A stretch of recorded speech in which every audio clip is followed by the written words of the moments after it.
This week we're giving you updates on all our ecospheres that we've made so far, as well as our terrarium and some of our succulents and projects like that. We're starting out with this awesome saltwater ecosphere that we did. All the brine shrimp are dead, as you can see or have seen. However, we are still seeing saltwater amphipods in it, so it's not an entirely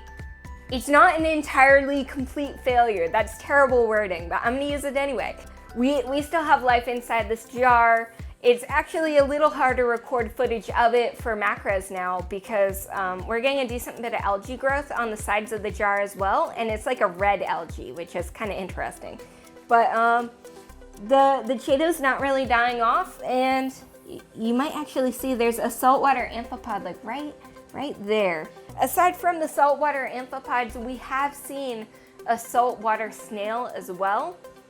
It was back in our Macro Monday video of April, and it's just different from any other snail we have. We have not ID'd it yet, and we haven't been able to see it since. So we're hoping it's still alive, but we're not really sure. I think that just about covers this ecosphere, unfortunately. Not the most has changed, but we're gonna go ahead and move on to the next one.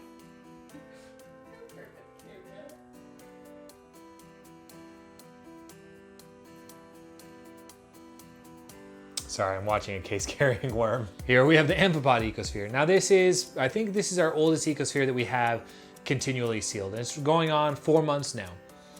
It's still going strong too. I can still look in here and I see, like right now, I can see case-carrying worms, amphipods, and even some of the, I think they're midgefly larvae that we were seeing down in the bottom that had interesting tunnels. But it's going really strong. The plants on the top are going crazy to the point where they're actually starting to stack on top of each other and kind of push each other down into the water, which is actually kind of good because those ones that are getting pushed down into the water are starting to break down. So it's kind of neat to see that it's almost starting to cycle the plants by killing itself off because it's so dense up top. It's also kind of neat because it's giving more just depth to what's going on above for our little spider friend. The spider friend, he's still doing there. He's still doing well. We decided to move the naming out one more week or until the next Macro Monday. That's where we're gonna have the vote for it. But we see a molt actually right now sitting on top of some of the water. So the spider's still doing pretty good for all we can tell. And overall, it's just really happy with how it's going. Now, the one thing I will say is we have the Amazon frogbit in here. And it's going great. That's the plant that's kind of stacking on top of itself and then killing itself off. But the root system on this stuff is intense.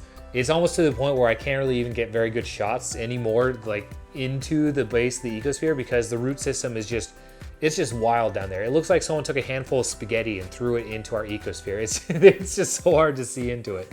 But everything's doing really well. There's a lot of life in it. So hard to see it or not, I'm glad that it's doing well. Now we're going to talk about Ecosphere 2. This is our second ecosphere that we did on our channel. We started it out, it wasn't sealed for the first month of its existence, and we actually added a shrimp in, which is where we come to the bad news. The shrimp unfortunately died, and we're not honestly sure the cause. It may have run out of decaying matter. We have a lot of plants in here, as you can see, so there's no shortage of plants. However, we're not sure if we just ran out of decaying matter for it to consume since it is a detrivore. Or we also found a larva. We're not exactly sure what it was of, and we didn't get very much footage of it because of its location. It was kind of inside the log that floats on top.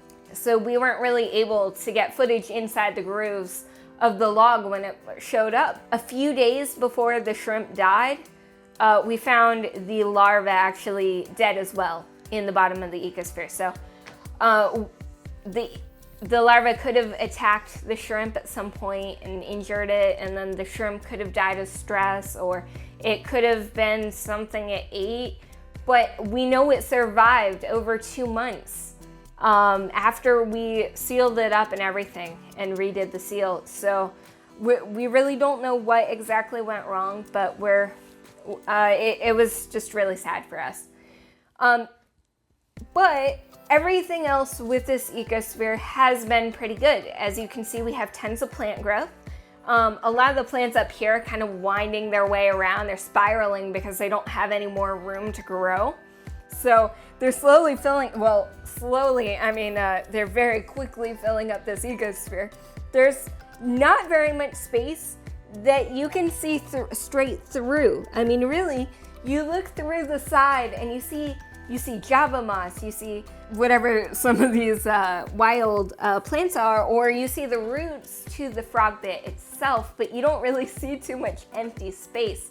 So this thing is like jam-packed with plants. I don't know if this is eventually gonna become a problem.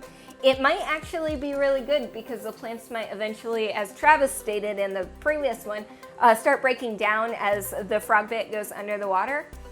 And that may provide more food for the detrivores as well. So I guess time will tell how this ecosphere winds up going, but we've got 2 months now with it sealed up again, and we're pretty excited to see how it goes from here on out.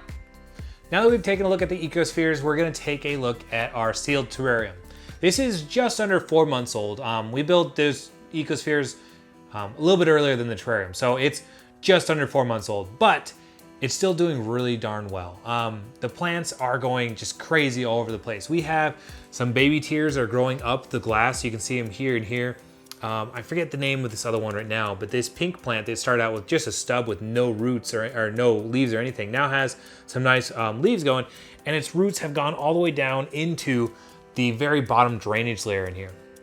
And then we have Selaginella up here, and I feel like it's just trying to take over the piece of bone. We were hoping that moss was gonna grow on the bone, but I don't think the moss is gonna have a chance between the Selaginella that's growing all over it, and we have some oak leaf creeping fig as well. And this, pretty much everything is just going crazy. Like even there was that piece of wood that I had that had a bunch of moss on it that I was excited to put in there. I don't know if you can see it from there, but we'll do a close-up even if you can't. The pieces of moss from that wood have grown, I would say, between 1.5 inches to 2 inches, just like almost straight up. And I was just hoping it would come back to life. I didn't think it was gonna grow a small forest of moss off that piece of wood. So like, it's wild. We do have some small pieces of mold in some areas, but we do have springtails in here. So they're kind of helping to combat that. And overall, there isn't a ton of excess moisture. I can see it a bit on the glass, just depends on the temperature in the house and stuff. But we don't have a lot of resting water in here. So we really haven't had too many issues with like a big mold outbreak. Another thing that I've been really excited about, it's like watching paint dry because it goes so slow, but the rock that I tried to get moss to grow on, we took some Java moss out of an aquarium and we blended it up, or like mashed it up really, and we mixed it in with some mud and then smeared it over what I thought was a cinder block. I think, but anyways, we smeared it over that and it's starting to fill in really nicely. Now this side slopes a little bit better, so it gets light hitting it better than the back side towards me. So this side is definitely filling in better, but overall it's really starting to fill in nicely. And soon I think I might be able to not keep the lid on it, because once the moss starts getting a better hold, I think it'll help moisture. And we do have a little small plant here. I'm not sure what it is. Oh, we had one on the back too, but it looks like it fell off. But we have that, so, but I'm really excited about this one. I don't know why moss is so intriguing to me, but even the fact that the moss is growing just in the area where I dumped out the extra water, to me just is really cool. So yeah, I don't want to keep talking about moss.